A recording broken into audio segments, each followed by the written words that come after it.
Good morning, educators. Myself Avantika Sharma from Jack Angel Education. Today we are going to discuss Senior KG Book 2 Day 7 Lesson Planning. आज की lesson planning की starting हम हर बार की तरह हमारी story rhyme से करेंगे। आज का जो स्टोरी राइम रहेगा, इसके अंदर हमने अभी तक में जो एक स्टोरी और एक राइम कंप्लीट किए, the lion and the rabbit and if you are happy and you know it rhyme को हम बच्चों के साथ में रिसाइट करेंगे।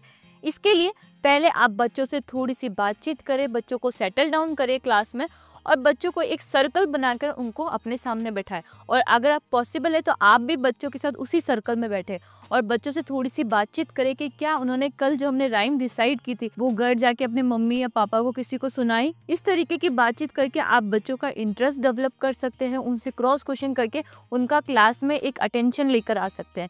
जैसे बच्चे आपको रिप्लाई दे देन आप बच्चों से कुछ क्रॉस क्वेश्चन करें रिगार्डिंग स्टोरी और राइम।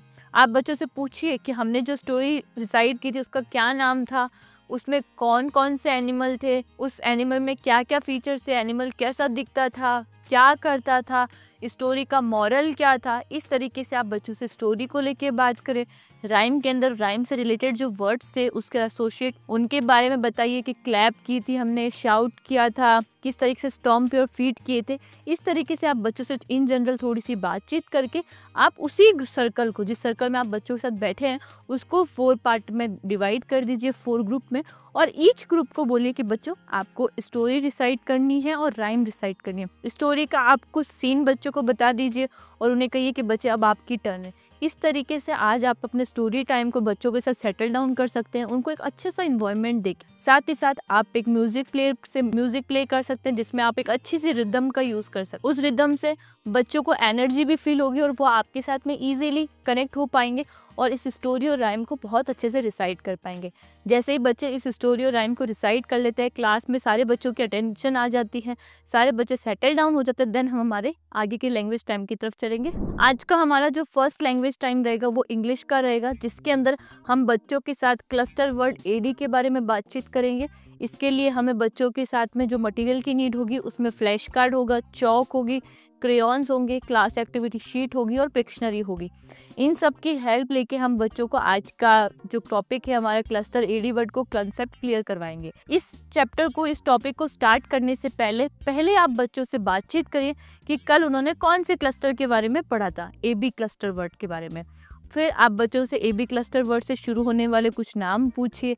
आप पिक्शनरी की सहायता से या ब्लैक बोर्ड पे कुछ नाम लिख के बच्चों से पूछ सकते हो कि हमने कल जो क्लस्टर वर्ड पढ़ा था एबी वर्ड, उसमें कैप का क्या मतलब होता है, नैप का क्या मतलब होता है, डैप का क्या मतलब होता है। इस तरीके से आप 1 बाय 1 करके बच्चों से सारे जो हमने एबी वर्ड्स डिस्कस किए थे उसके बारे में बातचीत कर सकते हैं। आप पिक्शनरी की हेल्प लेके बच्चों को एक एक इमेज पॉइंट करके भी उसका नाम डिसाइड करवा सकते हैं। जैसे ही बच्चे एबी क्लस्टर वर्ड्स के बारे में आपको बता देते हैं, देन हम स्टार्ट करेंगे हमारा जो नया टॉपिक है एडी क्लस्टर वर्ड। इसके लिए जो हमें फ्लैश कार्ड की नीड होगी, आप सबसे पहले बच्चों को एडी क्लस्टर वर्ड का फ्लैश कार्ड शो कर सकते हैं या इस तरीके का आप स्लिप बना के भी बच्चों को शो कर सकते हैं और उन्हें बताइए कि ये क्लस्टर वर्ड कौन कौन से 2 लेटर से मिलके बना है, letter A and letter D, और उन दोनों को जब साथ में प्रोनाउंसिएशन करते हैं तो उसका बनता है एडी। इस तरीके से आप बच्चों से बातचीत करके इस क्लस्टर वर्ड्स के बारे में बच्चों को बताएंगे। देन आपको, अगर आपके पास पिक्शनरी अवेलेबल है तब तो आप पिक्शनरी की हेल्प लेके बच्चों को क्लस्टर वर्ड की स्टार्टिंग करवाएंगे। इफ अगर आपके पास नहीं है तो हम स्टार्टिंग थोड़ा सा अलग और डिफरेंट वे में करेंगे।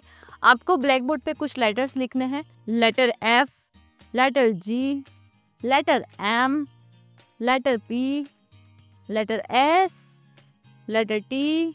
सारे लेटर्स को हॉरिजॉन्टल वे में आपको प्रॉपरली लिखने हैं और साथ ही साथ जैसे ही आप ये लेटर्स इस फॉर्मेशन में कंप्लीट कर लेते हैं, देन आपको उस लेटर के बाद में एडी वर्ड लिखना है और फिर उन तीनों वर्ड्स को साथ में प्रोनाउंसिएशन करना। जैसा कि मैं आपको एक सैम्पल करके दिखाती हूँ। ये लेटर एस आपने ब्लैक बोर्ड पे लिखा और उसके पास में ही आपको एडी वर्ड लिखना है और देन आपको बच्चों से रिसाइट करवाना है कि बच्चों ये क्या है, एस ए डी। साथ में क्या पढ़ेंगे, सैड। और सैड का मतलब क्या होता है, जब हम किसी चीज से नाराज हो जाते हैं, उदास हो जाते हैं, ऐसे बैठ जाते हैं चुपके से, जब मम्मी चॉकलेट नहीं दिलाती है, टॉयज नहीं देती है या मम्मी को भी कुछ हमें मना कर देती है किसी चीज के लिए, हम उदास हो जाते हैं ना, उसको इंग्लिश में क्या बोलते हैं, सैड।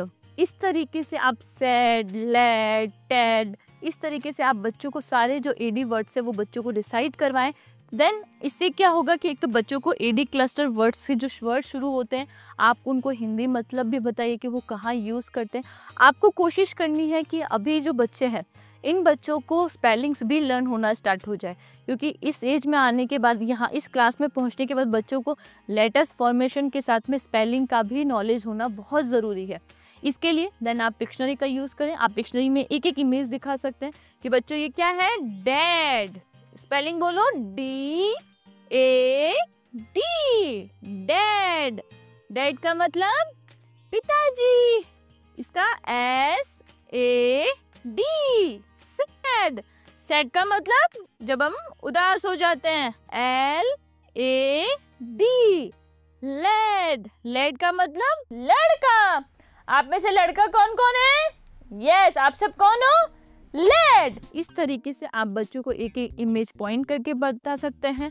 साथ ही आप एक एक इमेज, एक एक वर्ड्स जो आप लिखेंगे ब्लैक बोर्ड पे उस पे पॉइंट करते हुए भी बच्चों को उनका नाम रिसाइट कर सकते हैं। साथ ही साथ आप एक साथ में बच्चों को राइमिंग वर्ड का रिसाइट करवा सकते हैं, लेड, गेट, इस तरीके से। जैसे ही आप ये राइमिंग वर्ड, ये पिक्शनरी का पेज कंप्लीट कर लेते हैं, बच्चों को रिकॉग्नाइज करवा देते हैं कि एडी क्लस्टर वर्ड कौन कौन से होते हैं, उनका प्रोनाउंसिएशन कैसे होता है, उसका मतलब क्या होता है, देन हम मूव ऑन करेंगे हमारी क्लास शीट की तरफ। आपको बच्चों को इन्फॉर्म करना है कि बच्चों आपको क्लास एक्टिविटी शीट का पेज नंबर 24 ओपन करना है और देन बच्चों ये क्या लिखा हुआ है, सैड। सैड का मतलब क्या होता है, उदास। तो आपको क्या करना है, आपको सैड की क्या बनानी है, यहाँ पर एक इमेज बनाने की। जब हम सैड होते तो हम कैसे दिखते हैं और उसको क्या करना है, कलर करना है। और उसके बाद में हमें क्या करना है कि आपको इन पिक्चर्स को देख के क्या करना है, आइडेंटिफाई करना है कि ये किसकी पिक्चर है, सैड बच्चे की। तो हमें किस पे टिक करना है, सैड पे। यहाँ पे आपको बच्चा कैसे दिख रहा है, एग्री मोड में, हाथ में डंडा लिया हुआ है, पीछे विंडोज तोड़ दी। तो ये बच्चा कैसा है, थोड़ा सा पागल है ना, तो इसको क्या बोलते हैं, मैड। ये कौन है, एक बच्चे किसके पास बैठी है, अपने पापा की गोदी में, तो इनको क्या बोलेंगे हम, डैड। इस तरीके से आप बच्चों को एक एक इमेज पॉइंट करते हुए और साथ ही साथ बच्चों को इंटरेक्ट करते हुए आपके साथ कि वो आपके साथ कनेक्ट हो और आपके एक एक वर्ड का आपको रिप्लाई दे। इस तरीके से हम अपनी क्लास एक्टिविटी शीट को कंप्लीट करेंगे और जैसे हमारी क्लास एक्टिविटी शीट कंप्लीट हो जाती है देन हम बच्चों के साथ फिर से हमारे राइमिंग वर्ड को रिवाइज करेंगे कि राइमिंग वर्ड कौन कौन से होते हैं, सैड, डैड, बैड। इस तरीके से आपको प्रॉपरली सारे राइमिंग वर्ड्स को डिसाइड करना है। इस तरीके से आज का हमारा इंग्लिश का लैंग्वेज टाइम कंप्लीट होगा। नेक्स्ट हमारा लैंग्वेज टाइम हिंदी का रहेगा जिसमें हम व्यंजन क से ड के बारे में बच्चों से बातचीत करेंगे। कल हमारा व्यंजन ड तक फिनिश हो गया था। इसके लिए हमें जो मटेरियल की नीड होगी वो होगी फ्लैश कार्ड्स की, चौक की और साथ ही साथ हमारी क्लास एक्टिविटी शीट की। आपको क्लास की शुरुआत फ्लैश कार्ड से करनी है। आपको 1 बाय 1 सारे फ्लैश कार्ड्स बच्चों को दिखाने हैं, उनका नाम का प्रोनाउंसिएशन करवाना है, उसकी स्ट्रक्चर के बारे में बच्चों से बातचीत करनी है, उन्हें इन्फॉर्म करना है कि बच्चों आपको एयर ट्रेसिंग करनी है और साथ ही साथ में इनसे शुरू होने वाले नाम के बारे में आपको बच्चों से पूछना है। जैसे ही आप एक एक फ्लैश कार्ड को दिखाते हैं, बच्चों से बातचीत करते हैं, then second flash card, then third flash card, इस तरीके से आपको व्यंजन क से ड तक बच्चों से बातचीत करनी है। देन अपन एक बच्चों के साथ एक छोटी सी एक्टिविटी करेंगे। इसके लिए आपको ब्लैक बोर्ड पर व्यंजन क से लेके व्यंजन ड तक लिखना है और साथ ही साथ आपको कुछ व्यंजन उल्टे भी लिखना है। जिस तरीके से क इस तरीके से लिखा होता है, हमें इसको इस फॉर्मेशन में लिखना है। इस तरीके से आपको कुछ डिफरेंट काइंड ऑफ व्यंजन के साथ में कुछ अक्षर लिखना है और 1 बाय 1 करके इंडिविजुअली सारे बच्चों को बुलाना है और बच्चों को इन्फॉर्म करना है कि बच्चों आपको मैं जिस तरीके का इंस्ट्रक्शन देती हूँ आपको उस व्यंजन पे सर्कल बनाना है। आप पर्टिकुलर एक एक दो दो व्यंजन के नाम लीजिए, बच्चों को उस पर सर्कल करने के लिए कीजिए। जो बच्चा बहुत अच्छे से कर रहा है उसको अप्रिशिएट करिए और जो नहीं कर पा रहा है, जो गलत व्यंजन पे या गलत अक्षर पे सर्कल कर रहा है, उसको समझाएं, उसको इंकरेज करें कि कौन सा व्यंजन सही है, उसे गाइड करें ताकि नेक्स्ट टाइम से वो बच्चा वो गलती नहीं करे। इस तरीके से बच्चों को व्यंजन क से ड तक की पहचान करवानी है। देन हम मूव ऑन करेंगे हमारी क्लास एक्टिविटी शीट पे। बच्चों को इन्फॉर्म करना है कि बच्चों आपको क्लास एक्टिविटी शीट का पेज नंबर 25 ओपन करना है और आपको यहाँ पर कुछ इमेजेस दे रखी होगी। आपको इन इमेजेस को पहचानना है कि ये इमेजेस किसकी है और उसके नाम के पहले अक्षर को आपको नीचे लिखना है। जैसे कि यहाँ पर दे रखा है गर्दन, तो बच्चों हमें यहाँ पे क्या लिखना है, ग से गर्दन वाला ग। इसी तरीके से खटमल, घास, कौआ, खिड़की, इस तरीके से आपको बच्चों से नाम लिखवाने हैं। जैसे बच्चे ये कंप्लीट कर लेते हैं उनको फिर से कहना है कि बच्चों अब हम एक एक करके सारे व्यंजन की क्या सुनाएंगे, कविता। और एक एक करके आप बच्चों से सारे व्यंजन की कविता सुनाएं, उनको रिपीट करने को कहें और आप रैंडमली किसी भी 2 से 3 बच्चों से कुछ व्यंजन से शुरू होने वाले शब्दों के बारे में भी पूछें। इस तरीके से आज का हमारा हिंदी का लैंग्वेज टाइम ये कंप्लीट होगा। नेक्स्ट हमारा प्ले टाइम रहेगा। इस प्ले टाइम में हम बच्चों से शेप पेंटागन के बारे में बातचीत करेंगे। इसके लिए हमें जो मटेरियल की नीड होगी वो होगी हमें चॉक की और साथ ही साथ में एक फ्लैश कार्ड की। पहले आप बच्चों को प्लेग्राउंड में लेकर जा सकते हैं या क्लास में एक स्पेस क्रिएट करके आप पेंटागन शेप ड्रॉ कीजिए बड़ी साइज में। देन आप बच्चों को फ्लैश कार्ड दिखाइए और बताइए कि बच्चों ये क्या है, पेंटागन शेप, जिसको हम क्या बोलते हैं, पंचभुजा या पंचकोण आकार का भी बोलते हैं ना। इस तरीके से आप बच्चों से शेप के बारे में बातचीत करें, उसकी स्पेलिंग बच्चों को लर्न करें कि पेंटागन शेप की स्पेलिंग क्या होती है, PENTAGON,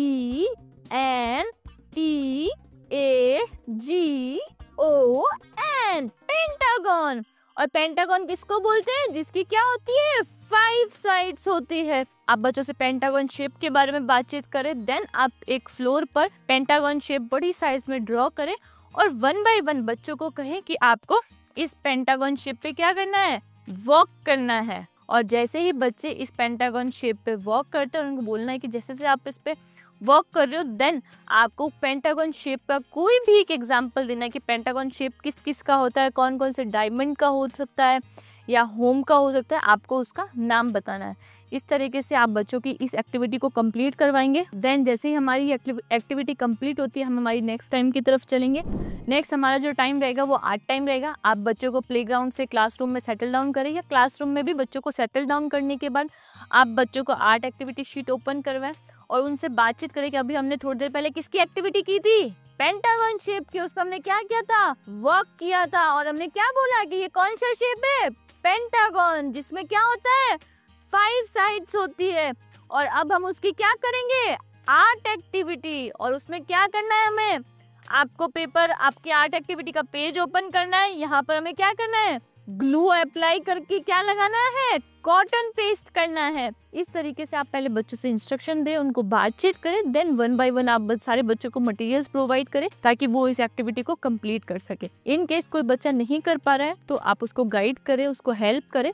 और जैसे ही बच्चे इस एक्टिविटी को कंप्लीट कर लेते हैं आप 1 बाय 1 सारे बच्चों के इंडिविजुअल फोटो क्लिक करके उनके पेरेंट्स को शेयर कर सकते हैं। आप उनके व्हाट्सएप ग्रुप में डाल सकते हैं, सोशल मीडिया पे भी अपलोड कर सकते हैं ताकि पेरेंट्स को भी ये पता रहे कि आज बच्चों ने क्लास में कौन सी अलग एक्टिविटी की है। नेक्स्ट हमारा नंबर टाइम रहेगा। इस नंबर टाइम में हम नए टॉपिक के बारे में बातचीत करेंगे, अप एंड डाउन के बारे में। इसके लिए आपको कुछ मटेरियल्स की नीड होगी जो आपकी क्लास में कुछ ऑब्जेक्ट्स अवेलेबल हो, जैसे कि बैग है, चॉक, बुक्स है, बॉटल्स है, इस तरीके के। और साथ ही साथ हमें पिक्शनरी की नीड होगी। इन केस अगर आपके पास पिक्शनरी नहीं है तो आप चॉक का यूज करके भी कुछ ऑब्जेक्ट्स बना के बच्चों को इसके बारे में बता सकते हैं। देन हम स्टार्ट करते हैं। आपको सबसे पहले बच्चों से बताना है कि बच्चों आज हम जो नए 2 शब्दों के बारे में बात करेंगे जो कि नंबर टाइम में आपका एक नया टॉपिक है, वो है up and down. Up and down का मतलब क्या होता है, अप यानी ऊपर, डाउन यानी नीचे। आप में से ऊपर कौन कौन रहता है, घर में आप ऊपर रहते हो या नीचे रहते हो। इस तरीके से आप लाइव कुछ एग्जांपल देके बच्चों से बातचीत कर सकते हैं या आप ब्लैक बोर्ड पे ऊपर की साइड में एक बर्ड ड्रॉ कर सकते हैं और नीचे के साइड में कोई एनिमल ड्रॉ कर सकते हैं। बच्चों से पूछ सकते हैं कि बच्चों बताओ इस ब्लैक बोर्ड पे अप वाला ऑब्जेक्ट कौन सा है, बर्ड, डाउन वाला ऑब्जेक्ट कौन सा है, एनिमल। इस तरीके से आप बच्चों को अप एंड डाउन का कंसेप्ट सिखा सकते हैं। आप बैग या बॉटल को पकड़ के भी आप बच्चों को अप एंड डाउन की चीज़ें को क्लियर कर सकते हैं। ज़रूरी नहीं है कि हर बार आप अप को पहले बताएं, डाउन को बाद में बताएं। काफ़ी बार आप डाउन को पहले बताएं, अप को बाद में बताएं।